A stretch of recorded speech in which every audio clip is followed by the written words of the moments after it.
Hello, and welcome back to Gaming Safe Space, your go-to hub for all things gaming. Today we're diving into the history of the Making of Atomfall, a survival action game that launched on March 27, 2025. Yep, that's today. Developed by Rebellion Developments, Atomfall takes us into a haunting post-apocalyptic version of Northern England, inspired by a real-world nuclear disaster. But how did this game come to be? Let's rewind the clock and explore its journey from concept to release. Grab a snack, get comfy, and let's get started. First, let's set the stage. Atomfall is the brainchild of Rebellion Developments, a British studio known for hits like the Sniper Elite series and Zombie Army. Founded in 1992 by brothers Jason and Chris Kingsley in Oxford, England, Rebellion has built a reputation for crafting action-packed games with a knack for historical twists. By the early 2020s, they were ready to step outside their comfort zone. Enter Atomfall, a game that blends survival mechanics, mystery, and a distinctly British flavor of sci-fi and folk horror. The spark for Atomfall came from Jason Kingsley himself, Rebellion's CEO. A history enthusiast, fun fact, he even runs a YouTube channel about medieval life where he's often seen in full armor on horseback. Kingsley was walking in the Lake District one day when inspiration struck. The Lake District, for those unfamiliar, is a stunning region in northern England, famous for its lakes and rolling hills. But it's also home to the site of the 1957 Windscale fire, the UK's worst nuclear accident. In real life, the fire released radioactive fallout across Britain and Europe, but it was contained. Kingsley wondered, what if it hadn't been? What if that disaster spiraled into something stranger, something bigger? That question became the seed for Atomfall. Now, turning a what if into a game isn't a quick process. Development for Atomfall began about 7 years before its release, starting around 2018. That's according to insights shared in interviews, like one with Windows Central in March 2025. The early stages were all about pre-production, brainstorming, prototyping, and figuring out what this game would be. Rebellion had mastered sniping simulators, but this was new territory, an open-world survival RPG with a narrative twist. The team went through multiple iterations, tweaking the concept to find the right balance. Would it be a gritty survival sim, a story-driven mystery? In the end, they landed on a mix of both, inspired by games like Fallout, STLKR, and even Far Cry, but with a unique British spin. One big influence was the Windscale disaster itself. On October 10, 1957, a fire broke out in the Windscale nuclear reactor, later renamed Sellafield, due to a burst aluminum canister. It burned for 3 days, spewing radiation across the UK and beyond. While the real event was serious, Atomfall takes it to an alternate history extreme.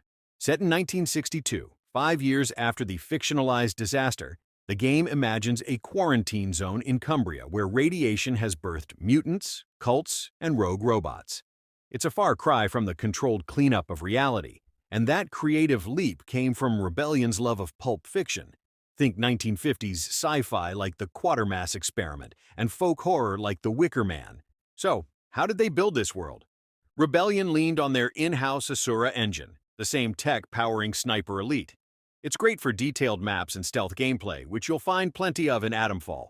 The game's setting isn't one giant open world, but a series of interconnected zones, like the levels in Sniper Elite, each packed with secrets.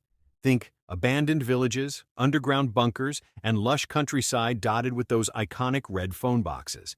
Fun fact, Kingsley once mentioned a real-life moment where a phone box rang as he passed it in the Lake District, and that eerie vibe made it into the game. Every time you walk by a phone in Atomfall, it rings with cryptic messages. Spooky, right? The team also drew from British culture to give Atomfall its personality. Head of design Ben Fisher, in a Polygon interview, called it AA punching up. Not a AAA blockbuster, but a scrappy, ambitious title with heart. They packed it with local details. Morris dancing cults, dry stone walls, and a pub brawl style of combat. Influences like Doctor Who and the Day of the Triffids added a cozy catastrophe vibe.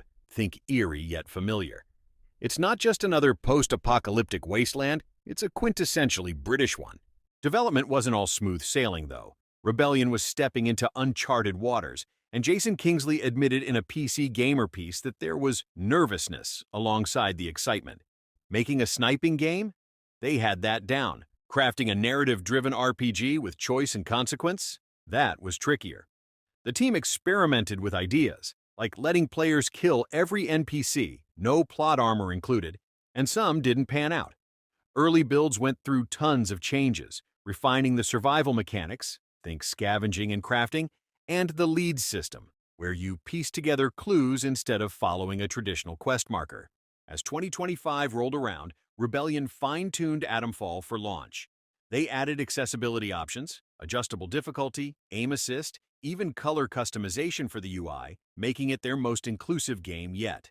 The final push included 2 planned DLCs, starting with Wicked Isle, and special editions like the Deluxe and Quarantine versions for early access. On March 24, 2025, Deluxe buyers got in 3 days early, while the full release hit today, March 27th. Reviews rolled in, with IGN calling it gripping and Eurogamer noting its intriguing plot, though some, like PC Gamer, found the combat a bit basic. What's the verdict? Atomfall isn't perfect, but it's a bold swing from a studio stretching its wings. It's a love letter to British history and pulp fiction, wrapped in a survival mystery that's as unpredictable as its radiated wasteland. From Jason Kingsley's Lake District stroll to a 7-year dev journey, it's a story of ambition and creativity. That's the history of Atomfall's making. What do you think? Excited to explore its quarantine zone? Drop your thoughts in the comments, and if you enjoyed this deep dive, hit that like button and subscribe to Gaming Safe Space for more gaming tales. Until next time, stay safe out there, especially if you're scavenging in Cumbria. See you in the next video.